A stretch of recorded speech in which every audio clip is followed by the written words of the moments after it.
السلام علیکم ورحمۃ اللہ۔ حضرات محترم، ہم اس ویڈیو میں سورہ الفاتحہ یعنی جو ہر نماز کے شروع میں ہم پڑھا کرتے ہیں، جو قرآن مقدس میں شروع میں ہے الحمدللہ رب العالمین الرحمن الرحیم، اس کی ترجمہ اور کچھ مختصر تفسیر ملاحظہ کریں گے کہ اللہ رب العزت ہم بندوں سے کیا کہنا چاہتے ہیں، اس کا ترجمہ کیا ہے۔ تو آئیے بسم اللہ الرحمن الرحیم، اللہ کے نام سے شروع جو بہت مہربان رحمت والا۔ الحمدللہ رب العالمین، سب خوبیاں اللہ کو، تمام تعریفیں اللہ کے لیے جو مالک سارے جہان والوں کا۔ الرحمن الرحیم، بہت مہربان رحمت والا۔ مالک یوم الدین، روز جزا کا مالک، یعنی جس دن بدلہ دیا جائے گا اس دن کا مالک۔ ایاک نعبد و ایاک نستعین، ہم تجھی کو پوجیں اور تجھی سے مدد چاہیں، ہم تیری ہی عبادت کریں اور تجھ سے ہی مدد چاہیں۔ اہدنا الصراط المستقیم، ہم کو سیدھا راستہ چلا۔ صراط الذین انعمت علیہم، راستہ ان کا جن پر تو نے احسان کیا۔ غیر المغضوب علیہم ولا الضالین، نہ کہ ان کا جن پر غضب ہوا اور نہ بہکے ہوئوں کا۔ حضرات محترم، یہ اس کا ترجمہ تھا الحمدللہ رب العالمین کا۔ اب آئیے اس کا تفسیر، اس کا مفصل بیان یہ سماعت کرتے ہیں۔ بسم اللہ، اللہ کے نام سے شروع۔ علامہ احمد صابر رحمۃ اللہ تعالیٰ علیہ فرماتے ہیں کہ قرآن مجید کی ابتدا بسم اللہ سے اس لیے کی گئی تاکہ اللہ تعالیٰ کے بندے اس کی پیروی کرتے ہوئے ہر اچھے کام کی ابتدا بسم اللہ سے کریں، اور حدیث پاک میں بھی اچھے اور اہم کام کی ابتدا بسم اللہ سے کرنے کی ترغیب دی گئی ہے۔ چنانچہ حضرت ابو ہریرہ رضی اللہ تعالیٰ عنہ سے روایت ہے کہ حضور پرنور صلی اللہ تعالیٰ علیہ وسلم نے ارشاد فرمایا کہ جس اہم کام کی ابتدا بسم اللہ الرحمن الرحیم سے نہ کی گئی تو وہ ادھورا رہ جاتا ہے۔ لہٰذا تمام مسلمانوں کو چاہیے کہ وہ ہر نیک اور جائز کام کی ابتدا بسم اللہ الرحمن الرحیم سے کریں، اس کی بہت برکت ہے۔ امام فخر الدین رحمۃ اللہ تعالی رازی رحمۃ اللہ تعالی فرماتے ہیں کہ اللہ تعالی نے اپنی ذات کو رحمان اور رحیم فرمایا تو یہ اس کی شان سے بعید ہے کہ وہ رحم نہ فرمائے۔ اب آگے آتے ہیں الحمدللہ رب العالمین، تمام تعریف اللہ کے لیے جو مالک سارے جہان والوں کا۔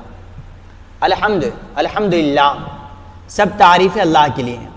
یعنی ہر طرح کی حمد، ہر طرح کی تعریف کا مستحق اللہ تبارک و تعالی ہی ہے، کیونکہ اللہ تعالی کمال کی تمام صفات کا جامع ہے، تمام صفات کمالیہ کا جامع ہے۔ حمد اور شکر کی تعریف، حمد کا معنی ہے کسی کی اختیاری خوبیوں کی بنا پر اس کی تعریف کرنا، اور شکر کی تعریف یہ ہے کہ کسی کے احسان کے مقابلے میں زبان، دل یا اعضاء سے اس کی تعظیم کرنا۔ اور ہم چونکہ اللہ عز و جل کے حمد عام طور پر اس کے احسانات کے پیش نظر کرتے ہیں، اس لیے ہماری یہ حمد شکر بھی ہوتی ہے۔ اللہ تعالیٰ کے حمد و ثنا کرنے کے فضائل، احادیث میں اللہ تعالیٰ کے حمد و ثنا کرنے کے بہت فضائل بیان کیے گئے، ان میں سے 3 فضائل ہم بیان کرتے ہیں، جن میں حضرت انس بن مالک رضی اللہ تعالیٰ عنہ سے روایت ہے کہ نبی اکرم صلی اللہ تعالیٰ علیہ وسلم نے ارشاد فرمایا، اللہ تعالیٰ کے بندے کی اس بات سے خوش ہوتا ہے، اللہ تعالیٰ بندے کی اس بات سے خوش ہوتا ہے کہ وہ کچھ کھائے تو اللہ تعالیٰ کے حمد کرے اور کچھ پیے تو اللہ تعالیٰ کے حمد کرے، یعنی الحمدللہ کہیں ہر چیز۔ دوسری فضیلت حضرت جابر بن عبداللہ رضی اللہ تعالیٰ عنہ سے روایت ہے کہ حضور پرنور صلی اللہ تعالیٰ علیہ وسلم نے ارشاد فرمایا، سب سے افضل ذکر اللہ تعالیٰ کے نزدیک لا الہ الا اللہ ہے، اور سب سے افضل دعا الحمدللہ ہے۔ تیسری فضیلت حمد کرنے کی کہ حضرت انس بن مالک رضی اللہ تعالیٰ عنہ سے روایت ہے کہ حضور اقدس صلی اللہ تعالیٰ علیہ وسلم نے ارشاد فرمایا،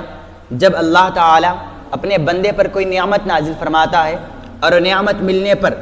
الحمدللہ کہتا ہے تو یہ حمد اللہ تعالیٰ کے نزدیک اس دی گئی نعمت سے زیادہ افضل ہے۔ حمد سے متعلق شرعی حکم، خطبے میں حمد واجب، کھانے کے بعد حمد کرنا یہ مستحب، چھینک آنے کے بعد جو حمد کیا جائے سنت، اور حرام کام کے بعد جو حمد کیا جائے یہ حرام ہے، اور بعض صورتوں میں حمد کرنا یہ تو کفر کی تک بھی ہوتا ہے۔ اب آگے آتے ہیں ہم الرحمن الرحیم کی تفسیر میں الرحمن الرحیم جس کا ترجمہ ہے بہت مہربان رحمت والا، الرحمن الرحیم، الرحمن رحیم، رحمان اور رحیم اللہ تعالیٰ کے دو صفاتی نام ہیں۔ رحمان کا معنی ہے نعمت عطا کرنے والی وہ ذات جو بہت زیادہ رحمت فرمائے، اور رحیم کا معنی ہے بہت رحمت فرمانے والا۔ یاد رہے کہ حقیقی طور پر نعمت عطا فرمانے والی ذات اللہ تعالیٰ کی ہے، وہی تنہا ذات ہے جو اپنی رحمت کا بدلہ طلب نہیں فرماتی۔ ہر جھوٹی، بڑی، ظاہری، باطنی، جسمانی، روحانی، دنیاوی اور اخروی نعمت اللہ تعالیٰ ہی عطا فرماتا ہے۔ دنیا میں جس شخص تک جو نعمت پہنچتی ہے وہ اللہ تعالیٰ کی رحمت ہی سے ہے، کیونکہ کسی کے دل میں رحم کا جذبہ پیدا کرنا، رحم کرنے پر قدرت دینا، نعمت کو وجود میں لانا، دوسرے کا اس نعمت سے فائدہ اٹھانا اور یہ فائدہ اٹھانے کے لیے اعضاء کی سلامتی عطا کرنا، یہ سب اللہ تعالیٰ کی طرف سے ہی ہے۔ اللہ تعالیٰ کی وسیع رحمت دیکھ کر گناہوں پر بے باک نہ ہو جائیں، یعنی بے ڈر نیڈر نہ ہو جائیں۔ ابو عبداللہ محمد بن احمد قرطبی رحمۃ اللہ تعالیٰ علیہ فرماتے ہیں کہ اللہ تعالیٰ نے رب العالمین کے بعد اپنے دو اوصاف رحمان اور رحیم بیان فرمائے۔ اس کی وجہ یہ ہے کہ جب اللہ تعالیٰ نے فرمایا کہ وہ رب العالمین ہے تو اس سے سننے اور پڑھنے والے کے دل میں اللہ تعالیٰ کی عظمت کی وجہ سے اس کا خوف پیدا ہوا، تو اس کے ساتھ ہی اللہ تعالیٰ کے دو اوصاف رحمان اور رحیم ذکر کر دیے گئے، جن کے ضمن میں اللہ تعالیٰ کے عطا کرنے کی ترغیب ہے۔ یوں دونوں کا بیان ہوا تاکہ بندہ اللہ تعالیٰ کے عطا کرنے کی طرف اچھی طرح راغب ہو اور اس کی نافرمانی کرنے سے رکنے کی خوب کوشش کرے۔ قرآن مجید میں اور مقامات پر اللہ تعالیٰ کی رحمت اور اس کے عذاب دونوں کو واضح طور پر ایک ساتھ ذکر کیا گیا۔ چنانچہ اللہ تعالیٰ فرماتے ہیں کہ نبئ عبادی انی انا الغفور الرحیم وان عذابی هو العذاب العلیم۔ ترجمہ کنز الایمان کہ میرے بندوں کو خبر دو کہ بے شک میں ہی بخشنے والا مہربان ہوں۔ نبئ عبادی، میرے بندوں کو خبر دو کہ انی انا الغفور الرحیم، بے شک میں بخشنے والا ہوں اور بے شک میرا ہی عذاب دردناک ہے۔ وان عذابی هو العذاب العلیم، اور بے شک میرا ہی عذاب دردناک ہے۔ اب آتے ہیں آگے والی آیت میں، مالک یوم الدین، روز جزا کا مالک۔ جزا کے دن سے مراد قیامت کا دن ہے کہ اس دن نیک اعمال کرنے والے مسلمانوں کو ثواب ملے گا اور گناہ گاروں اور کافروں کو سزا ملے گی، جبکہ مالک اسے کہتے ہیں جو اپنی ملکیت میں موجود چیزوں میں جیسے چاہے تصرف کرے۔ اللہ تعالیٰ اگرچہ دنیا و آخرت دونوں کا مالک ہے، لیکن یہاں قیامت کے دن خاص طور پر اس لیے ذکر کیا تاکہ اس دن کی اہمیت دلوں میں بیٹھ جائے۔ نیز دنیا کے مقابلے اور آخرت میں اللہ تعالیٰ کے مالک ہونے کا ظہور زیادہ ہوگا، کیونکہ اس دن کسی کے پاس ظاہری سلطنت بھی نہ ہوگی جو اللہ تعالیٰ نے دنیا میں لوگوں کو عطا فرمائی تھی، اس لیے یہاں خاص طور پر قیامت کے دن کی ملکیت ذکر کیا گیا۔ اب آگے آتے ہیں آگے والی آیت میں، ایاک نعبد و ایاک نستعین، ہم تجھی کو پوجیں اور تجھی سے مدد چاہیں۔ اس سے پہلے آیت میں بیان ہوا کہ ہر طرح کی حمد ثنا کا حقیقی مستحق اللہ تعالیٰ ہے، جو کہ سب جہانوں کا پالنے والا ہے، بہت مہربان اور رحم فرمانے والا ہے۔ اور اس آیت سے بندوں کو سکھایا جا رہا ہے کہ اللہ تعالیٰ کی بارگاہ میں اپنی بندگی کا اظہار یوں کرو کہ اللہ عز و جل ہم صرف تیری ہی عبادت کرتے ہیں، کیونکہ عبادت کا مستحق صرف تو ہی ہے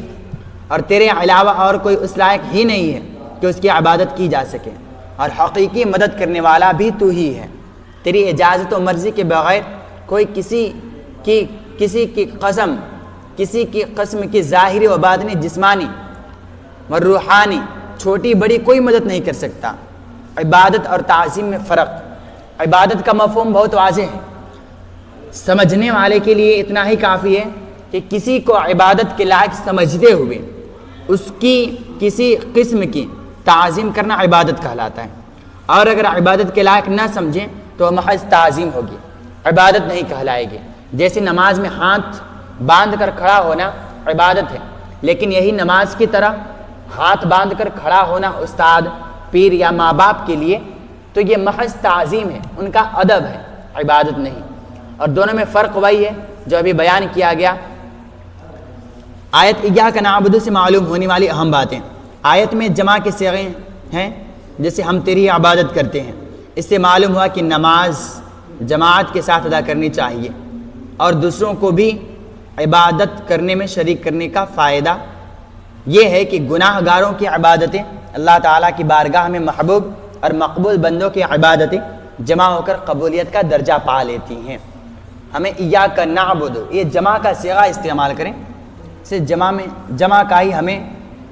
دوسروں کو بھی عبادت کرنے میں شریک کرنے کا فائدہ یہ ہوتا ہے کہ گناہ گاروں کی عبادتیں اللہ تعالیٰ کی بارگاہ میں محبوب اور مقبول بندوں کی عبادتوں کے ساتھ جمع ہو کر قبولیت کا درجہ پا لیتی ہیں۔ اب آگے آتے ہیں اہدنا الصراط المستقیم، ہم کو سیدھا راستہ چلا۔ اس کی تفسیر میں لکھتے ہیں کہ اللہ تعالیٰ کی ذات و صفات کی معرفت کے بعد اس کی عبادت اور حقیقی مددگار ہونے کا ذکر کیا گیا، اور اب یہاں سے ایک دعا سکھائی جا رہی ہے کہ بندہ یوں عرض کرے اے اللہ تو نے اپنی توفیق سے ہمیں سیدھا راستہ دکھایا، اب ہمارے اس راستے کی طرف ہدایت میں اضافہ فرما، کہ ہم نے جس راستے کو دیکھا ہے کہ سیدھا راستہ ہمارا اسلام ہے، اس راستے پر ہم چلیں، اس پر ہماری مدد فرما اور ہمیں اس پر ثابت قدم رکھ۔ صراط مستقیم کا معنی، صراط مستقیم سے مراد عقائد کا سیدھا راستہ ہے جس پر تمام انبیاء کرام علیہم الصلوۃ والسلام چلے، یا اس سے مراد اسلام کا سیدھا راستہ جس پر صحابہ کرام رضی اللہ تعالیٰ عنہ، بزرگان دین اور اولیاء اعظام رحمۃ اللہ تعالیٰ علیہ چلے، جیسا کہ اگلی آیت میں موجود بھی ہے۔ اب آگے آتے ہیں صراط الذین انعمت علیہم غیر المغضوب علیہم ولا الضالین، راستہ ان کا جن پر تو نے احسان کیا، غیر المغضوب علیہم ولا الضالین، نہ کہ ان کا جن پر غضب ہوا اور نہ بہکے ہووں کا۔ صراط الذین انعمت علیہم، ان لوگوں کا راستہ جن پر تو نے احسان کیا، یہ جملہ اس سے پہلی آیت کی تفسیر ہے کہ صراط مستقیم سے مراد ان لوگوں کا راستہ ہے جن پر اللہ تعالیٰ نے احسان و انعام فرمایا، اور جن لوگوں پر اللہ تعالیٰ نے اپنا فضل و احسان فرمایا ہے، ان کے بارے میں ارشاد فرمایا کہ من یطع اللہ والرسول فاولئک مع الذین انعم اللہ علیہم من النبیین والصدیقین والشہداء والصالحین وحسن اولئک رفیقا۔ کنز الایمان کا ترجمہ، اور جو اللہ اور اس کے رسول کی اطاعت کرے تو وہ ان لوگوں کے سیدھے کے ساتھ ہوں گے جن پر اللہ نے فضل کیا، یعنی انبیاء اور صدیقین اور شہداء اور صالحین، اور یہ کتنے اچھے ساتھی ہیں۔ اس آیت سے دو باتیں معلوم ہیں، جن امور پر بزرگان دین کا عمل رہا وہ صراط مستقیم میں داخل ہے۔ امام فخر الدین رازی رحمۃ اللہ تعالی فرماتے ہیں کہ بعض مفسرین نے فرمایا کہ اہدنا الصراط المستقیم کے بعد صراط الذین انعمت علیہم کو ذکر کرنا اس بات کی دلیل ہے کہ مرید ہدایت اور مکاشفہ کے مقامات تک اسی صورت میں پہنچ سکتا ہے جب وہ کسی ایسے کامل پیر کی پیروی کرے جو درست راستے کی طرف اس کی رہنمائی کرے، غلطیوں اور گمراہیوں کی جگہوں سے اسے بچائے، کیونکہ اکثر لوگوں پر نقص غالب ہے اور ان کے عقل حق کو سمجھنے، صحیح اور غلط میں امتیاز کرنے سے قاصر ہیں۔ تو ایک ایسے کامل شخص کا ہونا ضروری ہے جس کی ناقص شخص پیروی کرے، یہاں تک کہ اس کامل شخص کی عقل کے نور سے اس ناقص یعنی جو نامکمل شخص ہے، جو جاہل شخص ہے، جو کچھ نہیں سمجھتا شخص کی عقل بھی مضبوط ہو جائے اس کی پیر سے جس کی وہ پیروی کرتا ہے، تو اس صورت میں وہ سعادتوں کے درجات اور کمالات کے بلندیوں تک پہنچ سکتا ہے۔ غیر المغضوب علیہم ولا الضالین، نہ کہ ان کا راستہ جن پر غضب ہوا اور نہ بہکے ہووں کا۔ جن پر اللہ تعالیٰ کا غضب ہوا ان سے مراد یہودی اور بہکے ہووں سے مراد عیسائی، جیسا کہ سنن ترمذی میں ہے کہ ہر مسلمان کو چاہیے کہ عقائد، اعمال، سیرت، صورت ہر اعتبار سے یہودیوں، عیسائیوں اور تمام کفار سے